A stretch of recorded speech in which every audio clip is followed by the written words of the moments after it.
Méditation de la communauté des disciples du Christ vivant en ce samedi de la 21e semaine du temps ordinaire, année liturgique B.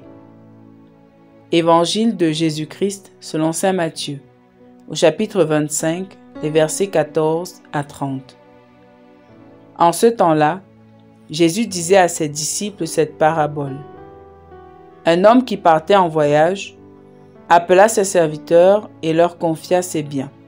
À l'un, il remit une somme de 5 talents, à un autre 2 talents, au troisième un seul talent, à chacun selon ses capacités.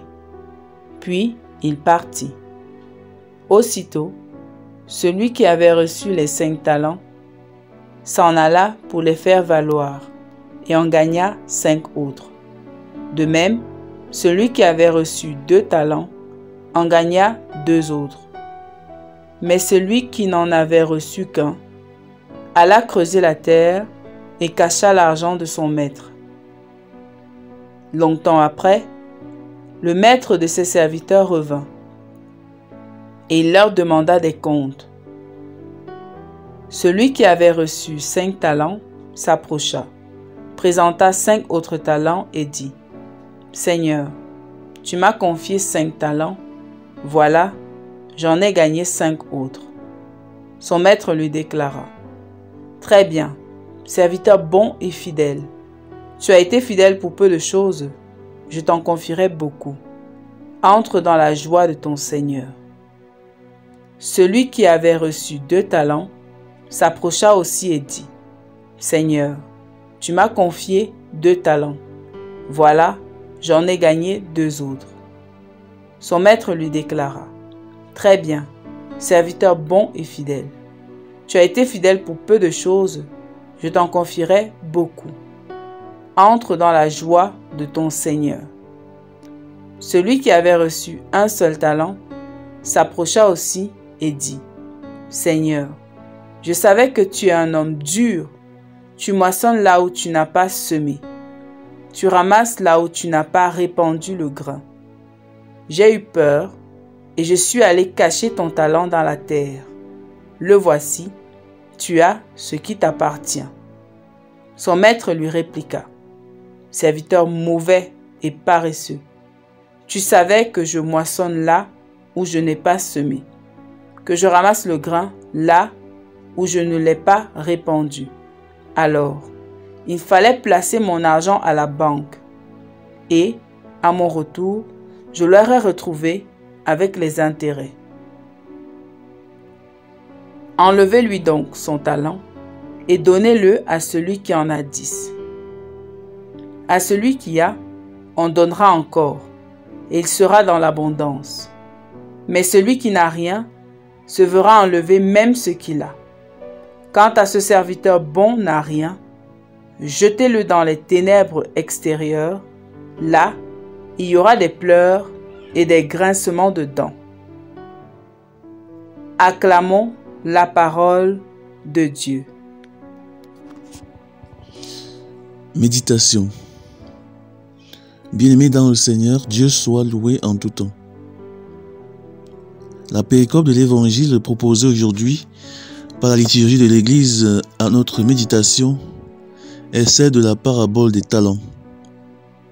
Cette parabole nous montre combien Dieu, en créant chacun de nous, nous a investis de lourdes responsabilités.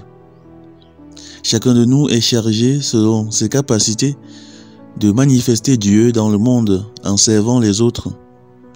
Jésus fait l'éloge de ceux des serviteurs qui ont pris leurs responsabilités au sérieux en faisant fructifier leurs talents.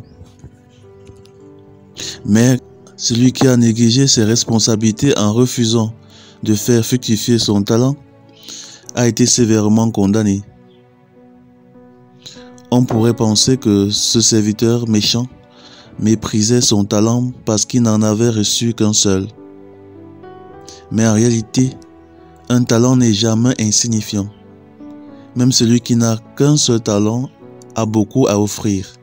Le talent était une unité de mesure du poids dans l'Antiquité, utilisée pour évaluer de grandes quantités de métaux précieux comme l'or et l'argent.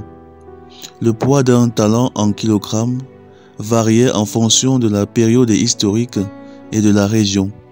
Par exemple, un talent grec pesait environ 24 kg, un talent hébraïque 34 kg et un talent romain 32,3 kg. Supposons qu'il s'agisse d'un talent d'argent. 1 kg d'argent équivaut aujourd'hui à 32,15 onces troy. Le prix actuel de l'argent est d'environ 24 USD par once troy. Cela signifie qu'un talent d'argent vaudrait environ 771,60 $ américains. Et si le talent dont parlait Jésus était un talent hébraïque, il correspondrait alors à 34 kg d'argent, ce qui équivaut à environ 26 234,40 $. Ainsi, le serviteur qui avait négligé son talent possédait en réalité une somme considérable de plus de 26 000 $. Cela signifie que même si Dieu ne nous a donné qu'un seul talent, il a une valeur inestimable. Et le faire fructifier pourrait apporter un bien insoupçonné à l'humanité. Voici les vices qui peuvent nous conduire à négliger nos talents. La paresse. Une paresse qui peut découler d'un autre vice plus profond, celui de l'égoïsme, c'est-à-dire du refus de travailler pour le bien de la multitude, de servir les autres. Alors, dans quel aspect de notre vie sommes-nous paresseux? Dans la vie spirituelle, intellectuelle ou dans ce qui convoque nos efforts physiques? Prions le Seigneur afin qu'il nous donne de découvrir les talents qu'il nous a confiés et de travailler à leur fructification pour sa gloire et pour le salut du monde. Prions. Père éternel et tout-puissant, donne-nous la claire vision des talents que tu nous as confiés et la force pour les fructifier. Par Jésus le Christ notre Seigneur. Amen. Intercession. Seigneur Jésus, nous te confions tous ceux que la paresse a poussé à geler leurs talents. Guéris-les profondément de ce vice afin qu'ils découvrent et travaillent à fructifier leurs talents. Vierge Marie, intercède pour nous.